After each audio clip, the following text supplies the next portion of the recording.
Namaskar, Vanakkam, Namaskaram, Sat Sri Akal, Namaskar. Namasté le cinéma.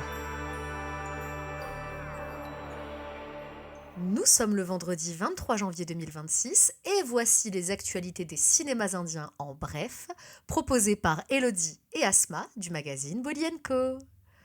Salut à tous, salut Elodie, comment tu vas? Salut Asma, je vais bien et toi? Bah plutôt très bien, puisque la semaine prochaine aura lieu la soirée de lancement de notre ciné-club Desikino. Et pour l'occasion, nous diffuserons Last Film Show le jeudi 29 janvier à 20h30 au cinéma Le Brady. Mais c'est génial ça, et puis... Et j'ai pas fini, parce que j'ai un scoop de taille. Le réalisateur Pan Naline nous fera l'honneur de sa présence. Oh Naline, dans le cadre de Polienko, nous avons eu l'occasion de l'interviewer 2 fois et à chaque fois la sentence est irrévocable. Il est adorable. D'ailleurs, la billetterie pour cette séance est déjà ouverte, alors prenez vos places. Je prends le train tout de suite, j'arrive. J'aimerais tellement. Je souhaite tout plein de succès à Desikino. Merci.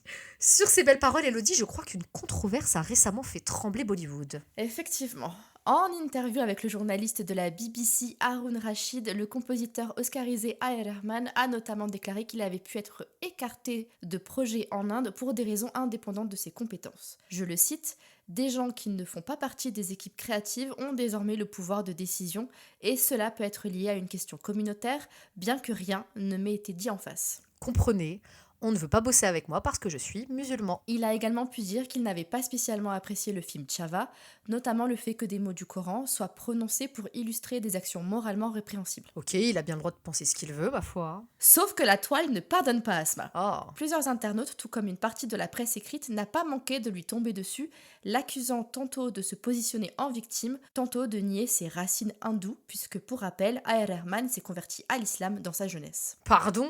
Mais qu'est-ce qu'il a dit de si dramatique? Franchement, je cherche encore. En tout cas, l'extrême droite s'en donne à cœur joie pour démonter une autre figure culturelle indienne qui a le malheur d'être musulmane. Après Amir Khan ou Shah Rukh Khan, c'est A.R. Rahman qui se fait laminer. Vinod Bansal, du parti d'extrême droite Vishva Hindu Parishad, a exigé des excuses publiques de la part du musicien, déclarant entre autres que pour quelqu'un qui doit son succès à l'industrie indienne, la manière dont il diffame le pays est hautement répréhensible. Oh, les drama queens. Le compositeur a été contraint de sortir une vidéo d'excuses sur ses réseaux sociaux, réaffirmant sa reconnaissance envers l'Inde, qui a toujours été son inspiration, et l'honneur qu'il a ressenti à se produire en présence de l'honorable Premier ministre Narendra Modi.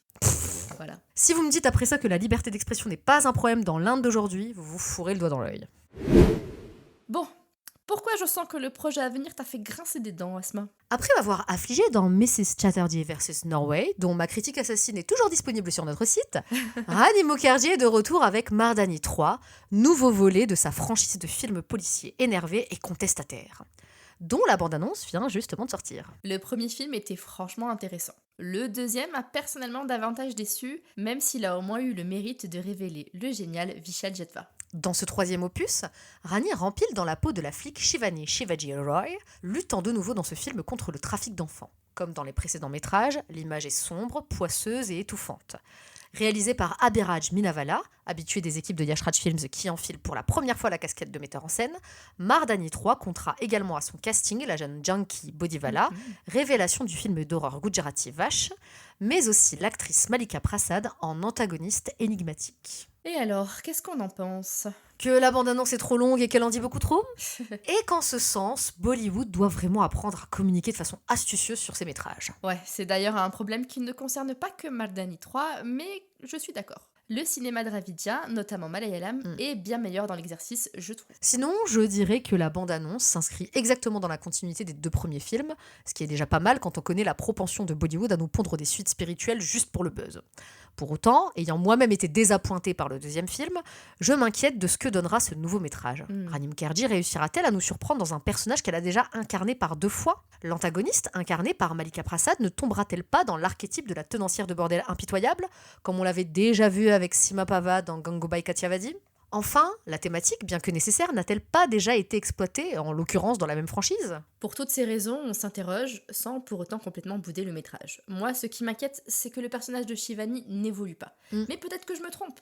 Quand est-ce que l'œuvre sortira en salle? Mardani 3 sortira en Inde le 30 janvier prochain. Eh oui, c'est déjà fini, ou pas. Avant de partir, nous allons chacune vous partager nos recommandations du moment. Films, séries, musique ou encore livres. Considérez-nous comme vos deux bonnes copines hyper enthousiastes qui ont toujours des trucs à proposer. Cette semaine, je vous recommande un visionnage un peu atypique, mais à mes yeux extraordinaire. Jallikattu de Lidio José Pellicer.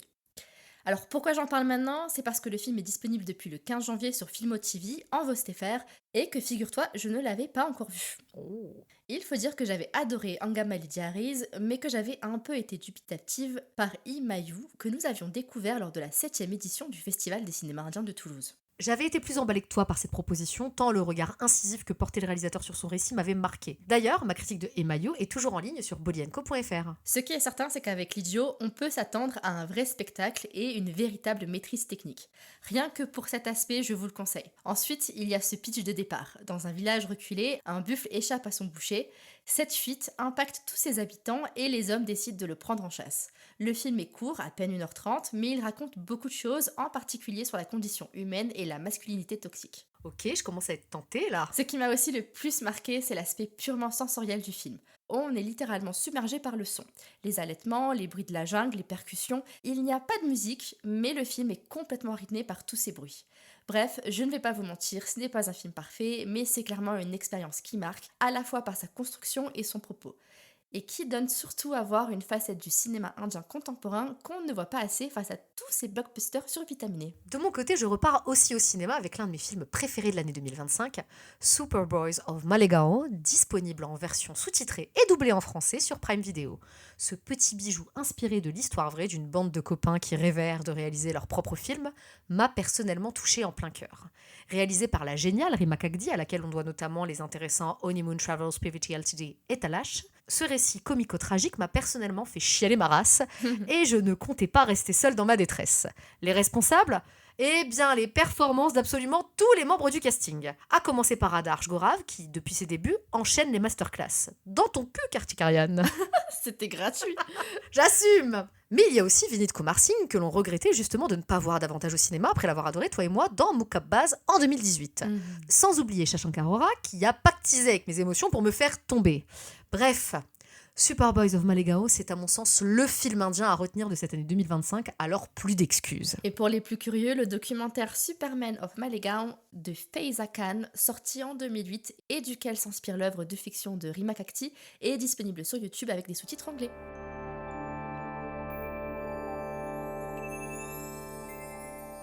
Merci d'avoir écouté Namasté le cinéma. On espère que cet épisode vous a plu. Si vous aimez notre podcast, c'est le moment de vous abonner, de partager, de commenter, de liker ou encore de donner une petite note sur votre plateforme d'écoute favorite. Vous pouvez par ailleurs retrouver la version retranscrite de cet épisode sur www.bolienco.fr. Et si vous n'êtes toujours pas lassé d'entendre nos voix, nos fous rires et nos coups de gueule, alors rendez-vous vendredi prochain dans Namasté le cinéma.